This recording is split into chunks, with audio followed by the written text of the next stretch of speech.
Few recent movie antagonists have captured the imagination of horror audiences the way Malthus has, the malevolent demon that terrorizes the Conjuring Universe. Although most fans are more familiar with Malthus as the puppeteer behind the doll Annabelle, the dark history of this ancient entity extends far beyond the possessed doll. In this extensive exploration, we will delve into the mythological origin of the demon, his introduction to unsuspecting families desperate for salvation, and the relentless torment he inflicts on his victims. We will also cover how Malthus continues to evolve, feeding on new souls and devising new plans to lure mortals and obtain what he desires most, their souls.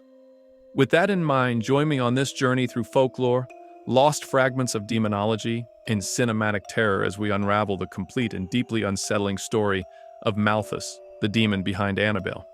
The fear we associate with Malthus in modern stories conceals his most primordial state as an angelic being. According to certain demonological writings, fictional and cinematic expansions inspired by ancient texts, Malthus was originally created by God as a celestial servant, like other angels. This pristine existence did not last. Both scripture and arcane folklore often speak of a rebellion.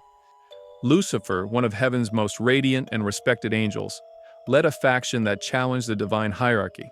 When God cast Lucifer and his followers out of heaven, they fell into a realm of darkness, transforming into demons. Stripped of his angelic splendor, Malthus became one of these exiled creatures. In some versions of these stories, the fallen angels adopt distorted forms, carrying with them their inherent celestial power, but twisting it into a perversion of what it once was.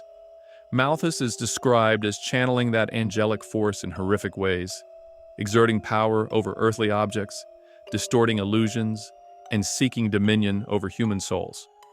Although the Conjuring Universe never explicitly dwells on this biblical background, the demon's cunning and aggression resonate with the idea of a fallen angel continuing the war once waged in heaven, this time on human soil. The name Malthus carries significance beyond the fictional realm of horror. Demonologists and occult enthusiasts often point to the 17th century text, the Lesser Key of Solomon, specifically the Ars Goetia, which catalogues 72 demons. Within that hierarchy appears a demon called Malthus, who is sometimes confused with Halphus, though they are not the same demon. In these older grimoires, Malthus is described as a powerful president or count of hell, commanding legions of infernal forces. Although these details diverge from how he is portrayed in the Conjuring Universe, where Malthus takes on a more traditionally demonic appearance instead of that of a raven, the core concept remains. This is no minor spirit. Malthus is not a simple poltergeist or a residual apparition, but a formidable demon that stands near the top of the infernal hierarchy, though he is considered less powerful than Balak. The cinematic representation emphasizes that he is merciless, strategic, and far stronger than ordinary ghosts. He does not merely seek to scare humans, but to trick them into sacrificing their souls. What? A soul. She wants her soul. Give me her soul. For centuries after the angelic fall, Malthus existed in hell and in spiritual planes beyond mortal comprehension, searching for ways to manifest in the earthly realm. Demons of this status can roam the earth in multiple ways, possessing humans, manipulating objects, or exploiting black magic ceremonies to cross over. The events we see in The Conjuring suggest that Malthus was unknowingly summoned by anguished mortals yearning for the impossible. Some accounts say that fragments of the so-called Belial's curses or other apocryphal writings mention a summoning rite calling upon specific demons to fulfill personal wishes. Desperate individuals, blinded by pain or ambition, sometimes become easy prey. They read ancient texts, shed blood under the right conditions, or recite incantations they barely understand. In the case of the Mullins family, they turned to anything that would grant their fervent desire to see their daughter again. And that desperation became the gateway for Malthus to enter. The pivotal event narrating Malthus's entry into the mortal plane took place in 1943. Samuel Mullins, a skilled toy maker, created a porcelain doll for his beloved daughter, Annabelle Mullins, also known as B. That same year, tragedy struck. B died suddenly in an accident, leaving Samuel and his wife Esther in unimaginable grief. Seeking any type of solace, they turned to prayers that went beyond normal devotion, unaware that in their desperation, they were effectively calling upon dark forces lurking in the shadows. A demon disguised as Bee's spirit responded to their pleas. It asked the Mullins if it could reside in Samuel's porcelain doll, giving them a tangible sign that their daughter had returned. Unaware of the danger, the Mullins gave their permission. Through that act of free will, consenting to host the spirit, the door to possession was opened. What they believed was Bee was in fact Malthus. This action would later be described by Ed Warren as the initial stage of demonic possession, known as infestation. Over time, the Mullins realized this entity was nothing like their deceased daughter. Their illusions, once filled with hope, turned threatening. At one point, matters escalated to physical violence, as the entity took Esther Mullins' left eye, leaving her scarred. Horrified, the Mullins locked the doll inside a closet lined with Bible pages, called upon the church to bless their home, and prayed that the sinister activity would stop. For 12 years, it appeared that their containment plan had worked. The doll, which came to be called Annabelle, remained hidden, and a couple lived in fear that the evil might one day resurface. One lingering mystery about Annabelle's story is why Malthus continually depends on the porcelain doll as a conduit. As Lorraine Warren later explains, demons do not actually possess objects, they prefer to possess people. Demonic spirits don't possess things, they possess people. However, an object like the Annabelle doll can serve as a focal point of negative energy, a lighthouse that attracts potential victims.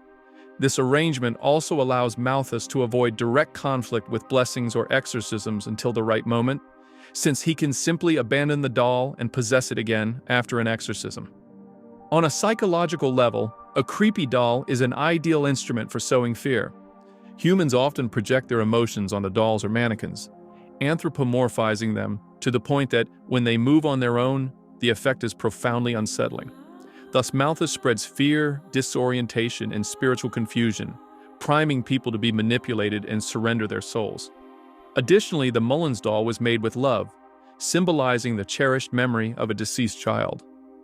That emotional resonance could have given Malthus an edge. Negative emotions like grief, fear, and longing are the perfect triggers for demonic activity. It's the doll, Ed. It's a beacon for other spirits. By 1955, Samuel and Esther Mullins felt guilty for having inadvertently unleashed this evil. They decided to atone for their sin by opening their home to a small group of orphans from the now-closed St. Eustace Orphanage, who were under the care of Sister Charlotte. Among them was Janice, a girl affected by polio who struggled with limited mobility. Despite Samuel's explicit warnings not to enter Bee's former bedroom, curiosity soon leads to horror. On the second night, Janice heard strange noises that led her to a cryptic note, prompting her to discover a hidden key inside a dollhouse. With this key, she unlocked Bee's closet, unwittingly freeing Malthus from his confinement. Uneasy about the doll, Janice covered it with a sheet, but upon turning away, it seemed to move and follow her. Horrified, she discovered upon removing the sheet that nothing was there.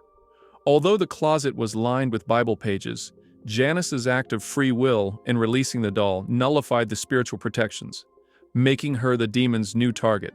In the nights that followed, Malthus employed a calculated approach to isolate his victims. He began with minor incidents, such as moving the doll when no one was looking and using illusions in the form of Mrs. Mullins' masked figure to frighten the girls.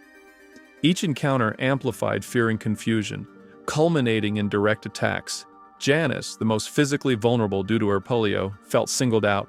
The demon even took on Bee's appearance, telling her it needed her soul. When Janice tried to flee, Malthus threw her from her chair on the upper floor, further injuring her and confining her to her wheelchair. This tactic of psychologically wearing down the weakest individual to the point where they consider giving in to the demon's demands is a classic stage of oppression in demonology, according to later teachings by the Warrens. What do you need? Your soul.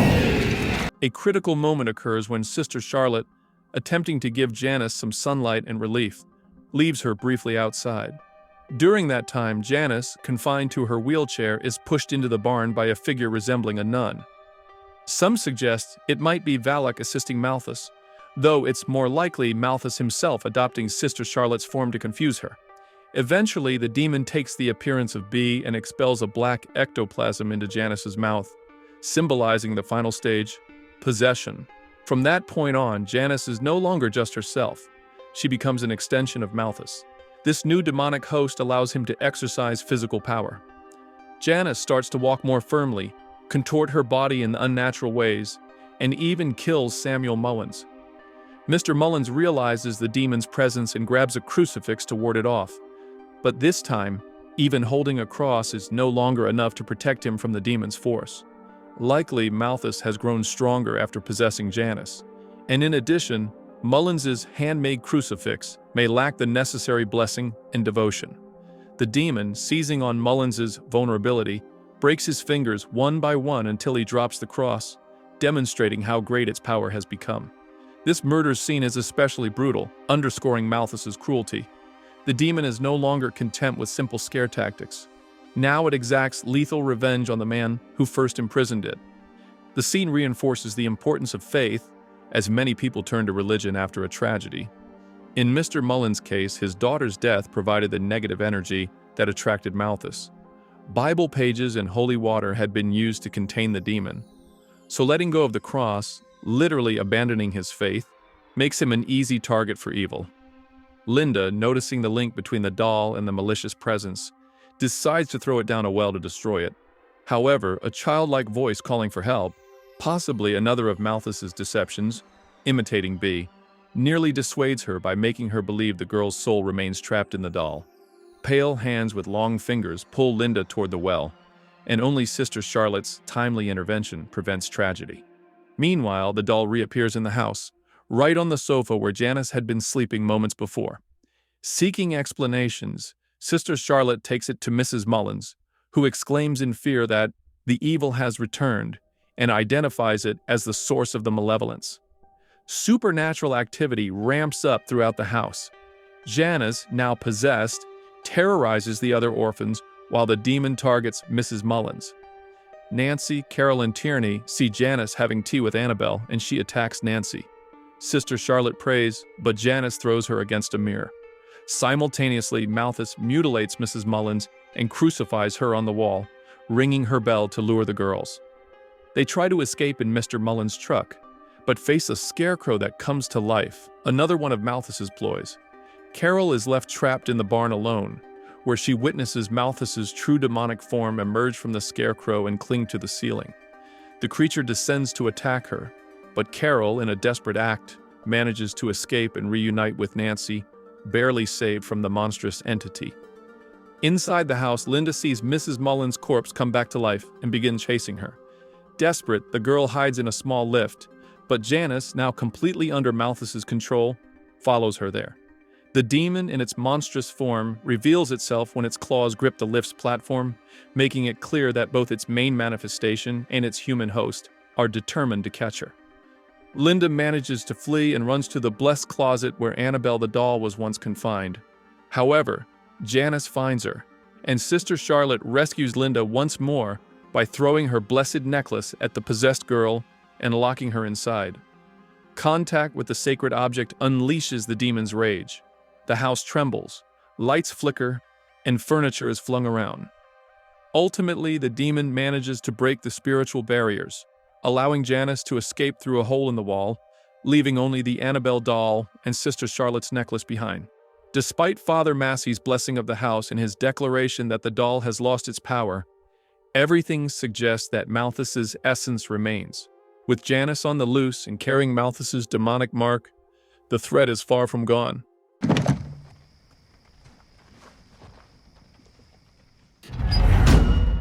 After fleeing the Mullins home, Janice renames herself Annabelle and is adopted by the Higgins family. As she grows up, specifically in her teenage years, Annabelle becomes involved with a satanic cult known as the Disciples of the Ram. It is believed that this group venerates Malthus in his more demonic form, that of a ram-like figure with horns. They are presumed to offer blood sacrifices and perform arcane rites to strengthen Malthus's hold on the mortal realm. 12 years after her adoption, Annabelle Higgins orchestrates the murder of her adopted parents. she and her cultist boyfriend break into the Higgins home, ending their lives violently. Upon hearing the commotion, a pregnant neighbor named Mia Form calls the police, while Mia's husband John investigates the neighbor's house. Annabelle and her accomplice slip into the Form's home to perform a more significant ritual, once again using the ancient porcelain doll as a conduit. It is then that Annabelle Higgins takes her own life while holding the doll, painting a symbol on the nursery wall with her own blood. This act of self-sacrifice is part of a twisted offering that allows Malthus to re-establish his bond with the doll and continue wreaking havoc and despair in the lives of new victims. The subsequent events unfold in the 2014 film Annabelle. The doll, rediscovered after Annabelle Higgins died, ends up in the possession of John and Mia Form. Initially, Mia views the doll as a thoughtful gift from her husband, unaware of the evil lurking within. But soon, strange occurrences beset their home. The doll seems to move on its own, lights begin to flicker, and electronics turn on spontaneously. Mia glimpses fleeting apparitions that look like Annabelle Higgins or a horned dark figure lurking in the apartment.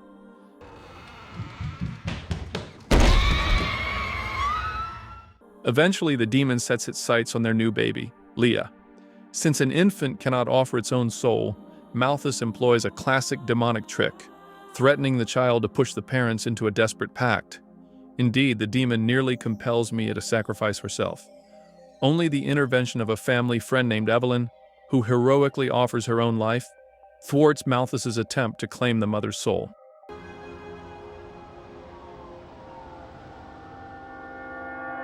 Sometime later, the doll changes hands once again, eventually ending up with a group of young people. 2 roommates, Camilla and Debbie, plus a young man who occasionally visits them. However, they are deceived into believing the doll is possessed by a benevolent child spirit. When horrifying manifestations intensify, the young people reach out to renowned paranormal investigators Ed and Lorraine Warren. The Warrens confirm their worst fears. The entity is not the ghost of a child, but a demon bent on possessing a soul. Ed and Lorraine confiscate the doll, intending to take it back to their home in Connecticut. But Malthus doesn't let go easily. On the return journey, the demon interferes with their vehicle near a cemetery, summoning other spirits apparently drawn by the doll. A malignant presence tries to direct its truck toward Ed, almost running him over. At this point, it becomes evident that a standard blessing is insufficient to contain this powerful demon. The Warrens decide to craft a special glass case taken from Trinity Church's chapel, imbue it with sacred significance, and have it blessed twice a month by a priest. The doll is locked inside, and priests regularly bless the artifact to keep Malthus at bay.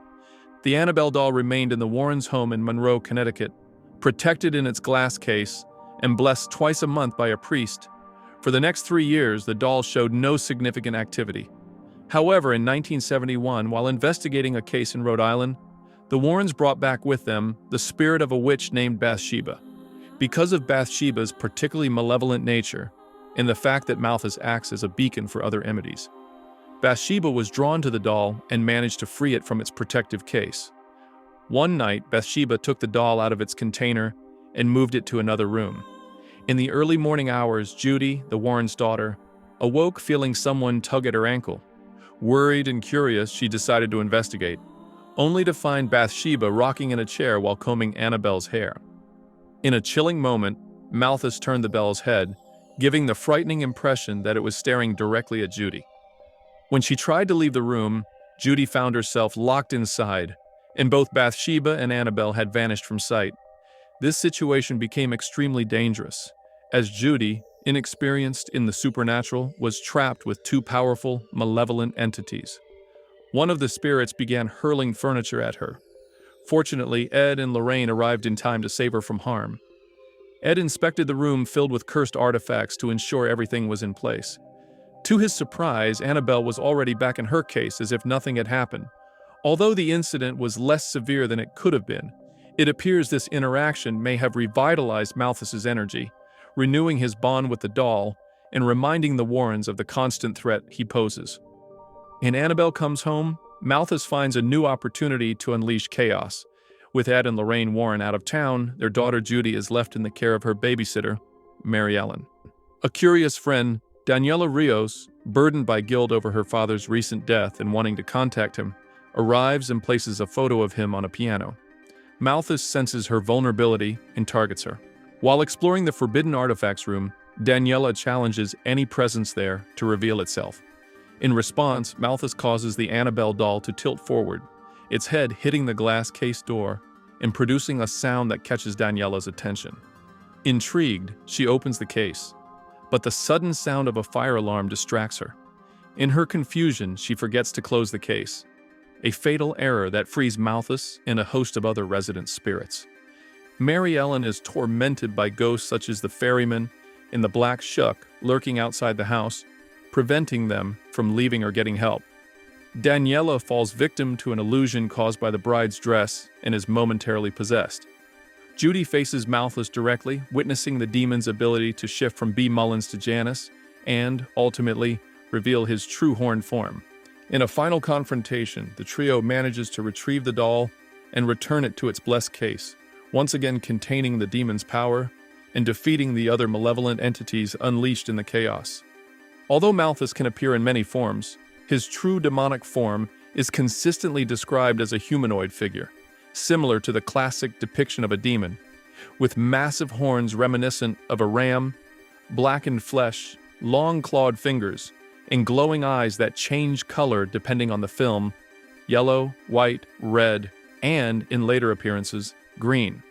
This monstrous aspect is accompanied by movements that can be unnaturally fast, even suggesting teleportation when lights flicker. In Annabelle creation, black smoke sometimes represents Malthus's fleeting presence, allowing him to glide from room to room with great speed. However, Malthus rarely presents himself in this form directly. Instead, he prefers to use more familiar shapes, such as B. Mullins, Annabelle Higgins, or an invisible silhouette under a sheet. He only reveals his true demonic form to maximize psychological damage when he wishes to drive his victims to desperation. Malthus embodies sadism, aggression, and cunning. He gradually implants fear and isolation in a chosen victim, waiting until they are psychologically weakened before attempting full possession. He also exploits personal pain and trauma to trick people into believing they can negotiate with him or that he is the spirit of a lost loved one. His ultimate goal is to make humans offer their souls willingly. This seems to be a general rule for demons in the Conjuring Universe, albeit usually through deceit. Hence the repeated use of illusions that endanger the most beloved family members, pressuring parents to strike desperate pacts with him. The demon's greatest pleasure is forging despair, heightening torment until the victim gives in. Throughout each cinematic installment, Malthus displays an ever-expanding repertoire of supernatural powers. Additionally, Malthus shows devastating telekinesis, able to throw objects or slam doors with enormous force. Notable examples include hurling Janice down the stairs and brutally breaking Samuel Mullins' fingers. In multiple instances, the entity travels long distances in an instant, further baffling its victims. Despite his ancient origins, Malthus wields a chilling degree of control over electronic devices. Radios, record players, telephones, elevators, and even vehicles fall under his sway, failing at the most critical moments for his victims. His modus operandi is to weaken a person's psyche until he can possess them. Once inside a human host, he amplifies their physical abilities, distorts their body, and speaks in a demonic tone that underscores his total control. The Annabelle doll serves not only as Malthus's anchor, but also as a magnet that attracts other spirits. This synergy amplifies his influence, allowing him to manipulate weaker entities to achieve his goals. Finally, one of Malthus's most terrifying traits is his ability to materialize physically and attack, but only once he has gathered enough power. A chilling example is the crucifixion of Mrs. Mullins, demonstrating his capacity for inflicting direct harm with disturbing brutality. Up to Annabelle Comes Home in his cameos and later installments, Malthus remains contained in the Warrens' artifact room, locked behind his blessed case. However, the Conjuring Universe suggests that the demon's story is far from over. His illusions grow more elaborate with each new encounter, indicating that Malthus not only acts but also learns from his experiences, refining his methods. Moreover, the recent trailer for the fourth Conjuring film hints at the return of various malevolent spirits, raising the possibility that Malthus will also reappear. Although it remains unclear how his comeback will unfold, fans will have to wait until the movie's release in September of this year to find out. And so we conclude this video in which the demon Malthus stands out as one of the most enduring and multifaceted adversaries in the Conjuring universe. From his angelic origins through centuries of torment, from the Mullins family's sorrow to the terror in the Warrens Museum, Malthus endures, adapting to each new host or environment. His cunning illusions, combined with a total lack of remorse or mercy, make him dangerously unique. But don't close your eyes just yet. If spine-chilling stories and dark mysteries are your thing, I'd love for you to join me on my other channel, Crime Insomnia. There we dive into the most unsettling true crime cases in eerie unsolved mysteries that will definitely keep you up at night. So if you're feeling brave, head on over and subscribe. Thanks again for watching, and I'll see you soon, either here or over on Crime Insomnia, if you dare. Hey, don't go just yet. If you enjoyed my video, I'd love to recommend another one for you to watch.